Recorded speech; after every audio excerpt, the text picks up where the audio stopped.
You've tuned in to The Benjamin Dixon Show. Hey, no, no, All right. Welcome back, ladies and gentlemen. So I was reading an article today by Richard Sherman, cornerback for the Seattle Seahawks. And before I even get into the content of the article, I like that guy, Richard Sherman. I don't like him on the football field because I'm a Saints fan. So that's just, I can't like him too much. But off the field, I have so much respect for that guy. And I almost call him a kid because he's only 26 years old. But he has so much wisdom. And he handles the press and the media so well that you have to tip your hat off to him. I mean, last year he dealt with that post-game interview rant so well that not only did he silence his critics, but he unfolded for the entire nation the thinly veiled racism that is hidden, encapsulated in the word thug. And he dealt with the hypocrisy of a Stanford College graduate playing in the professional NFL being referred to as a thug, while simultaneously, the same week, you had juxtaposed the story of Justin Bieber being arrested for, it was either drunk driving or drug charges. I can't remember exactly. But in the same week, here, this college graduate NFL champion was being referred to as a thug because he got excited. And you had a guy being labeled a misguided youth, even though he had been arrested. So all in one interview, press conference, he handled that. So I'm a fan. I've been a fan ever since. Today I read an article by him, and the article was great. It was a great piece. I enjoyed reading it. He dealt with, his rise to success, the people who helped him along the way, and then he delved over into the current issues of the day, Ferguson, Black Lives Matters, and he began to deal with why he didn't participate in the protest.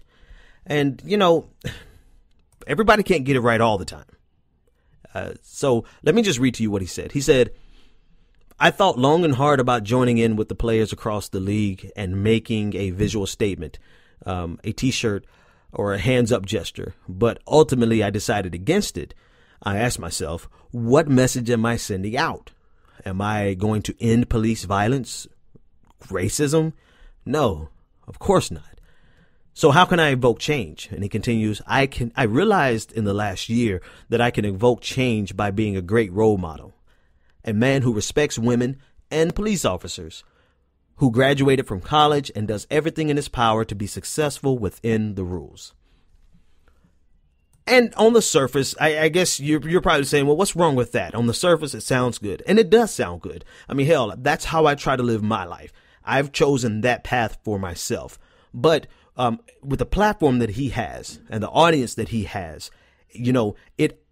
unfortunately, it gives credence to the narrative of respectability politics. And if you're not unfamiliar with respectability politics, very simply, it says that if you just do the right thing, if you just dress a certain way, or if you clean up your act, or you conform to what is the accepted norms of the day, if you do that, then you have no problem. You won't have anything to worry about. You won't have to worry about racism. You won't have to worry about classism, sexism, or you don't have to worry about homophobia or Islamophobia. And that's just not the reality of American society. That's not how it goes, because no matter what you're dressed in as an African-American male, and I can only speak from my perspective, I'm sure there's plenty of Muslim people who can speak, gay people who can speak from their perspective, women who can speak from their perspective. I know there's a lot of women out there who can say no matter what they wear, no matter how they carry themselves, they are still victims of sexism and misogyny. Right. So, but from my perspective as a black man, I know firsthand it does not matter what I wear. It doesn't matter how well I dress myself.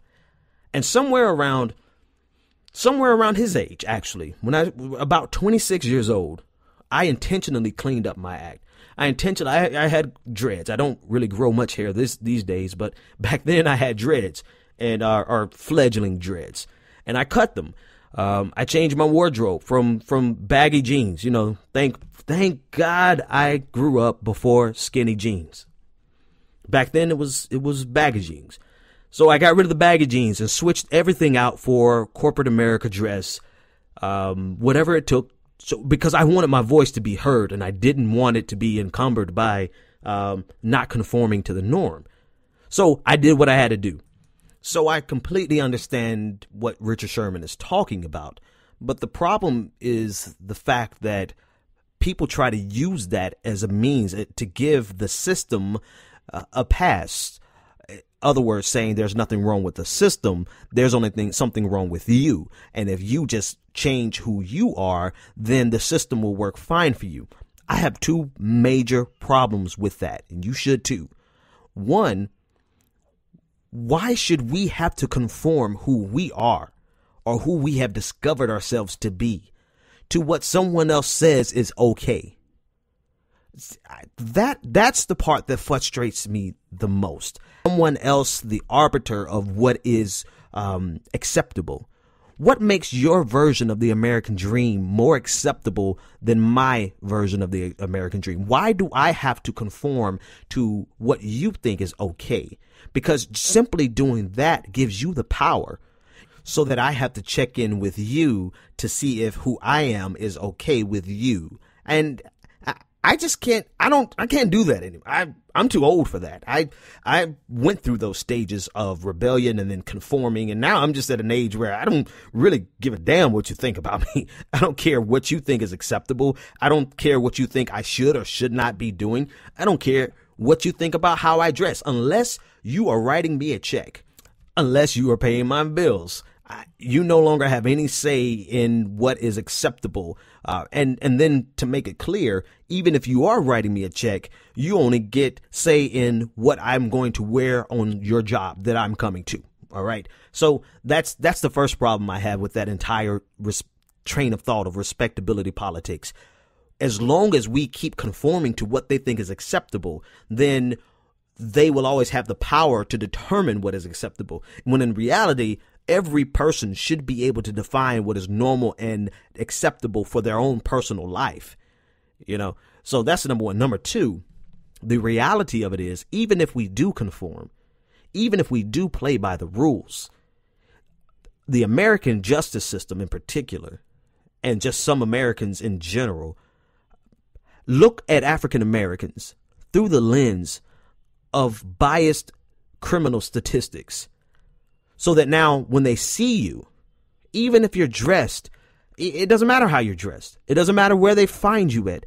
There's a likelihood that you will be seen first as a criminal, then as just a human being.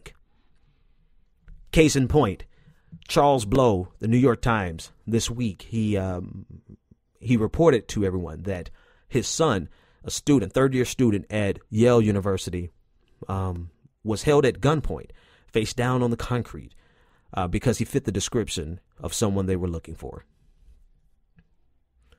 So that in a nutshell lets me know that no matter where you are, no matter what you're doing, you could be playing by the rules.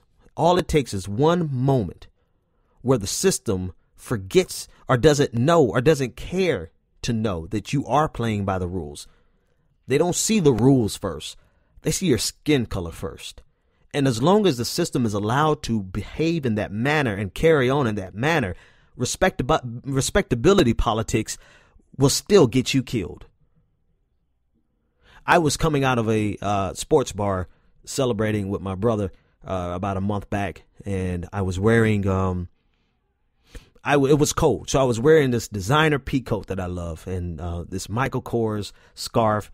And I mean, I was clean. I had my slacks were sharp. I had a wingtip shoes. I was dressed professionally just because that's how I felt like dressing that night. Right. And my brother he was clean too. We were coming out of the sports bar, headed home. And this guy, this random white guy stops us and asked us where we were going, as though we had some responsibility to him to inform him of our destination and our intentions. And that type of story repeats itself through America on a daily basis. The story of Charles Blow's son, that repeats itself throughout America on a daily basis. It does not matter what you are doing. It doesn't matter where you are. It doesn't matter how you are dressed. Respectability politics will not save you from a system that is hell-bent on looking at you through the eyes of criminality.